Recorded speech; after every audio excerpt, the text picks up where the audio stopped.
Welcome to the new episode of Statistical Computing. In this session, I am going to discuss about the empirical or the statistical approach to probability. In this session, I am going to discuss about the probability, the contents of the probability directly from the textbook. The author name is Padmalochan Hazarika. So, let's see the empirical or the statistical approach to the probability.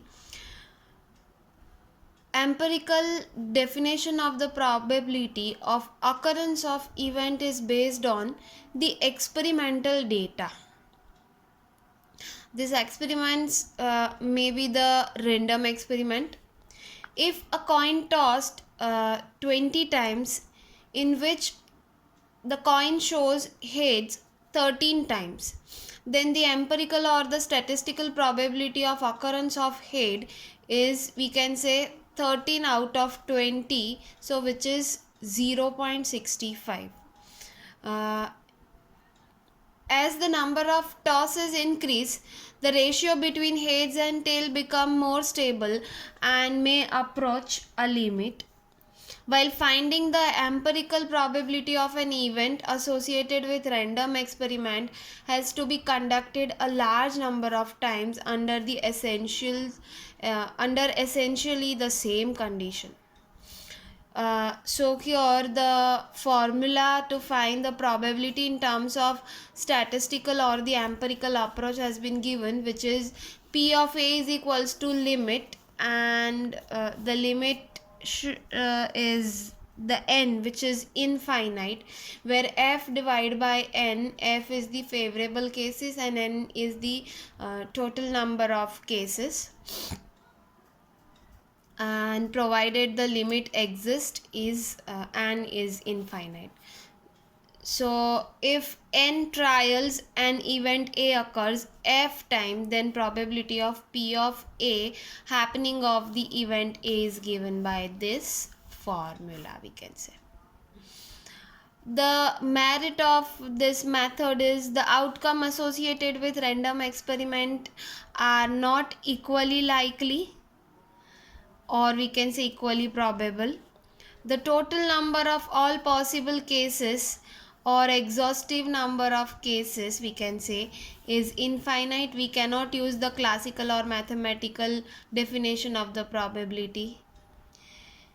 In these two cases, we may use the empirical definition of probability, which is based on the limit of relative frequency f divided by n, as infinite. N is infinite. However, to find this limit, the large number of experiment has to be performed. So this is the empirical or the statistical approach, we can say. The next approach which I am going to discuss is the set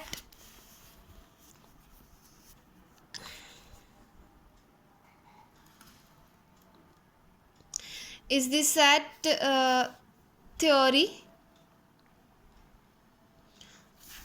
or the, we can say, set theoretic or axiomatic or the modern approach to the probability. So in this concept, we are going to discuss the few terms related with this probability. It includes the classical and empirical definition of the probability in particular cases, but the free from their drawbacks. So we can say it's a combination of empirical method and the classical method of the probability. So let's see.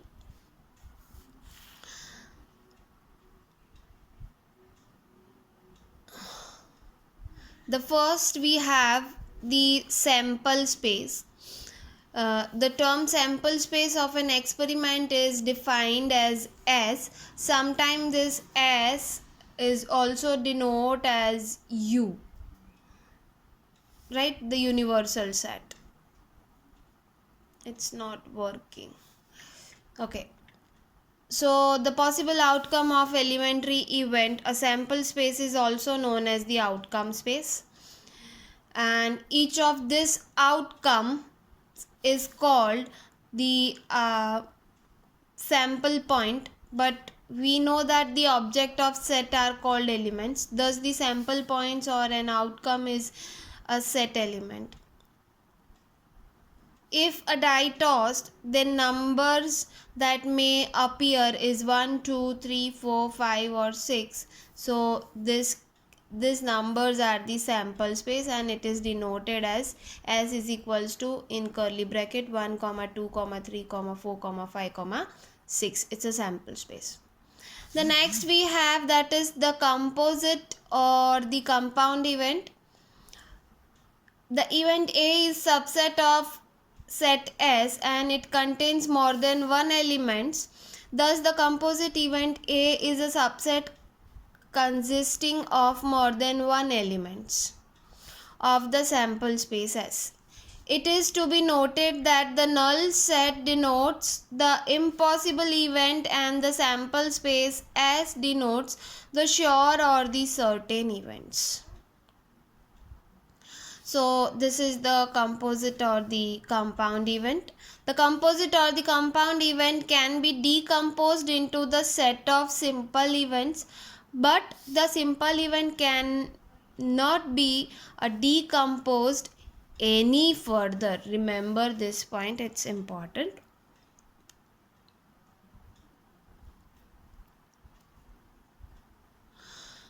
The next is the sample space. It may be finite or infinite. The sample space of the outcome when the single die tossed is the example of finite sample space. Similarly, tossing coin twice, there would be 4 possible outcome. Let's say H. In both the coin, there's head as the result. Head or tail. Tail and head, and tail and tail.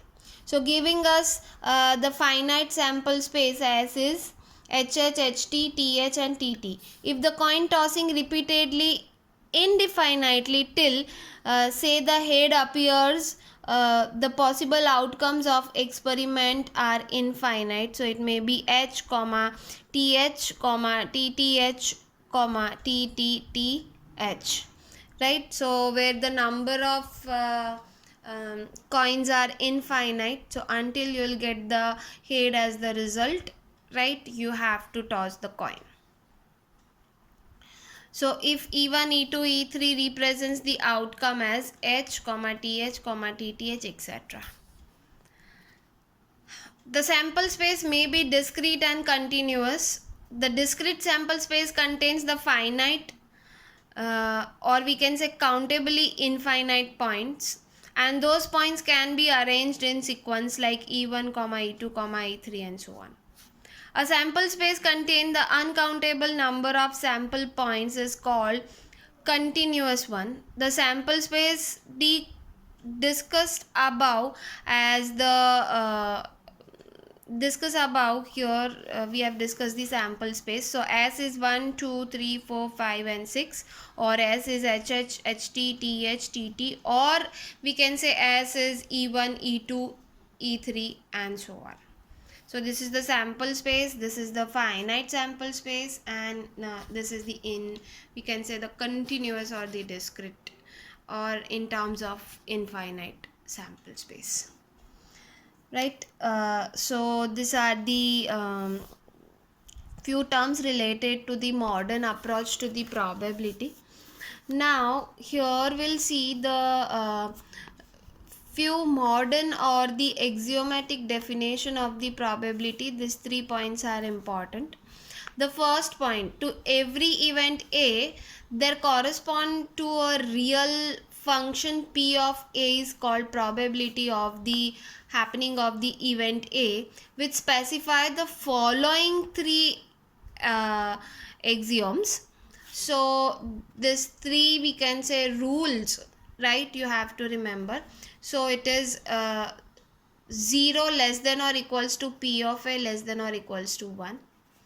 P of S is equals to 1, and if A1, A2 up to AN are mutually exclusive, or we can say disjoint event, then P of A1 or A2 or AN is equals to P of A plus P of A2 plus P of A3 up to P of AN, right? So if events are mutually exclusive, so you have to use the addition of individual event.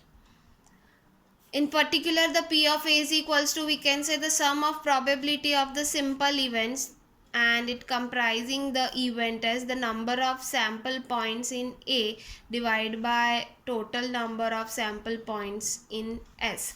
So it is similar to M divided by N, where M is the favorable case and N is the total number of outcome.